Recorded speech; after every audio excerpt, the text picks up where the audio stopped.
For this meat-free Monday, I'm preparing a vegan instant pot butternut squash and apple soup. I doubled the recipe, which I got from cottercrunch.com. There's a link below. So I had 3-pound squash in my grocery. This is what it looks like once it's peeled and ready to be diced. Here is my mise en place, so that's my carrot, celery, ginger, and garlic in the bowl.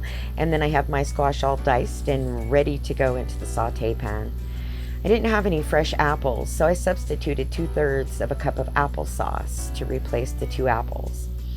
First, you saute everything but the butternut squash and your powdered spices. Then you add in your butternut squash and your cumin. Saute it a little bit longer. Now it's time for the stock. We use Better Than Bouillon vegetable broth to keep it vegan.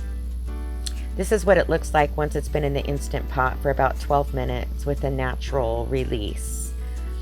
Now it's time to puree. An immersion blender would be safest, so be careful if you're pouring. I just have this wonderful old blender. It took me 4 pitchers. Here's what it looks like once it's nice and creamy and ready actually to add your milk or cream. We used full-fat oat milk, but any kind of cream will do.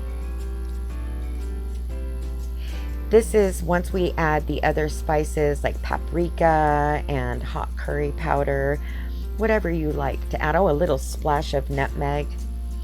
And we're going to serve it with some gluten-free Hawaiian toast and some fresh chopped parsley and roasted pumpkin seeds.